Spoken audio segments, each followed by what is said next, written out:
It's list time! Hello, welcome to the top 10 figures of the year 2020. Now, I don't need to beat around the bush. The year 2020 sucked. We all know it sucked. Everything sucks. There was viruses and lockdowns and whatever, but hey, over the time, we still had stuff to look out for, stuff to be excited for, figures. Among others, also family and friends, very important. But figures, it's what we're talking about here on this channel. You look at that? That's what this is about. And as it is a tradition on this channel, I'm gonna have a look at my favorites of the year 2020. Rules for the list? Very simple. It has to have come out in the year 2020. You don't go back and look on my reviews and say like, what about this figure? If it wasn't released in 2020, it doesn't count for the list. Simple enough, right? There you go. Let's have a look at the top 10 best. Oh, hi, Jiren. Oh, hi, Ginyu. Want to make out? Sure.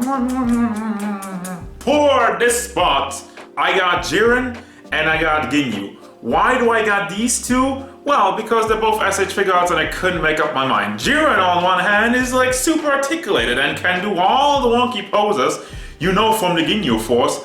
And Jiren is super muscular, and look at all the detail, the body mold's amazing, the shading. This guy doesn't have shading, but he still looks good. And I couldn't decide which one to put on the list, so I put them both on there.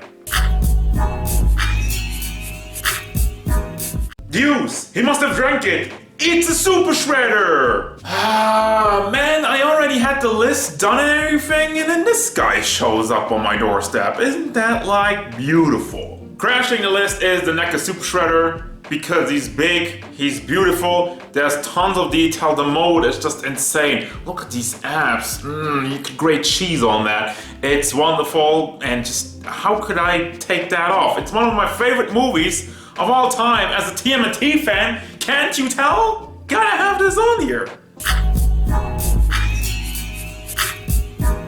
What is it with the amazing Yamaguchi? I buy like one figure of them every year and somehow that one figure always ends up being on the list. The amazing Yamaguchi Harley Quinn comic book version looks amazing. I love the black and red. Now obviously the classic one is the best. Yeah, boomer. But this kind of design kind of grew on me. And amazing Yamaguchi did a bang up job just representing it. Also with a bunch of fan service. She has some nice curves. Super articulated with all the Revoltech ball joints. And has some cool accessories. A hammer with like boom or whatever it says. Boofsh.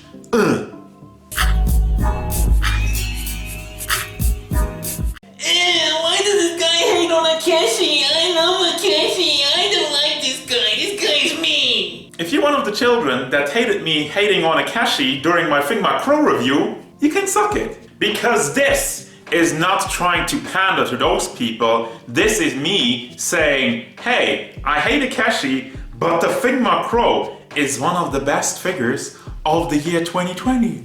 Now Figma has had some issues with paint job and quality control all over the year. Not just this year, the year beforehand, and they keep talking about it and it gets boring really.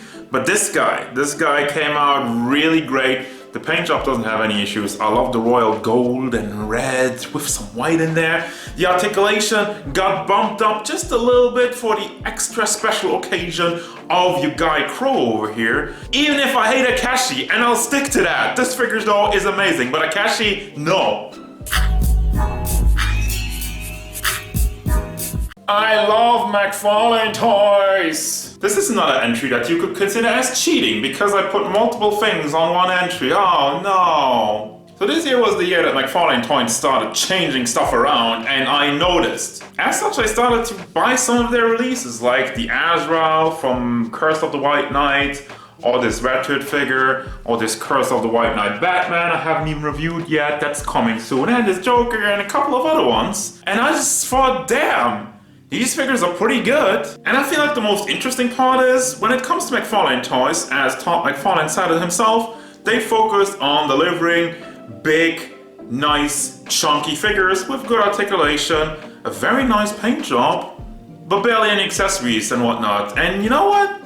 That's cool. Because at the price point, I really can't complain about what they're offering. Also, the selection of things is like, this is from Arkham City, This is from a comic book. You have a Red Hood, you have like based on New 52, you have like based on Dark Knight's Metal. Everything is getting covered in this DC Multiverse line by McFarlane. And then you have like Warhammer, and I don't even know what else they're planning to do, but probably still have some business. The SH Shmonstarts Raffalos! Wait, what? I gotta come clean about something. I don't have the SH Shmonstarts Raffalos anymore. I still put it on the list, but I don't have the figure anymore because, as I mentioned in review, I bought it for friends, not for me, and yet it's still on the list. Is that cheating? No, actually it's way more impressive than that. Way more impressive than everything. Here's also some stock footage of the review. This Raffalos figure is just insane. The amount of detail that they put into this guy is bonkers. The paint job has just blown me away with all the layers and shading, and even like the articulation can get into some really good poses. So overall, it's a total package. It's something I don't even have the slightest interest in, but just the figure is so goddamn good that I had no other choice. Super 7, Raphael, and Leonardo, and Bebop. No, actually, when it comes to TMNT Ultimates from Super 7, I had to decide on something. And while Bebop is a phenomenal figure, the Turtles are just better. And I don't mean that as a fanboy saying like the Turtles are better than Bebop, but the figures of the TMNT Ultimates line of the Turtles are the best. And it's understandable because they're gonna recycle the exact same mold every single time now, 4 times to make 4 Turtles. So you might as well have it be the best. I mean, overall, the mold's already flawless, and these guys have shading, which nobody else has, and they have a ton of accessories, and the best articulation of the bunch, so it's the Turtles. Prepare for trouble, and make it double. It's the NECA TMNT Secret of Use 2-pack, Toka and Raza. Very good. Man, talk about movie accurate. These guys are beautiful. The amount of detail that has flown into the molds and then really brought to life thanks to the paint job. And as a bonus, they're super expressionate, especially Toka being able to move around the eyebrows. This is one of the most beautiful pieces of the year 2020. And another issue of NECA that just crashed into this list as I had already written it. And then the box of this beauty showed up and I was like, well, there you go. Everybody's gonna have to take a step down because they're coming for you, sucker. Hey you. Do you like Figma? Because I like Figma. As such, Saber prototype. Boy, oh boy, he made it high up on the list. And it's very simple and very clear to see why.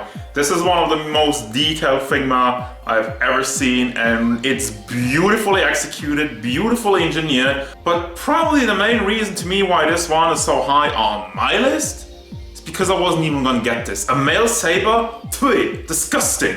Everybody was like, this might be the best saber of all time. And I was like, you guys are crazy. And then I bought him and I was like, you guys are right.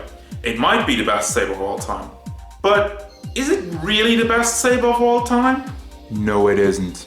And Storm Collectibles Darkseid. And Darkseid. And Darkseid. And Darkseid. And Storm Collectibles Darkseid. And Darkseid. And Darkseid. And Darkseid. I mean, come on, what do you expect? He's been in every video this year. Rarely has a figure left that kind of presence on me.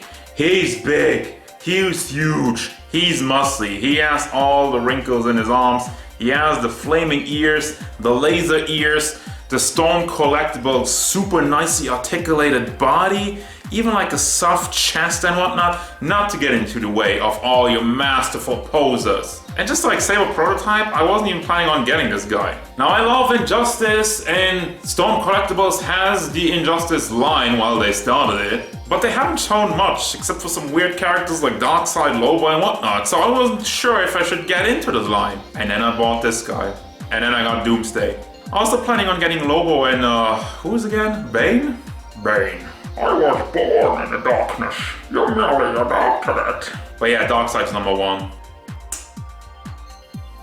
That wraps it for 2020. Let's look towards the future and see what kind of figures 2021 is gonna bring us. I'll be here to provide you with all the figure reviews that I care about, and hopefully most of you as well. So strap yourselves in for more Figmas, more Storm collectibles, more TMNT, NECA stuff, Super 7, and I forgot somebody.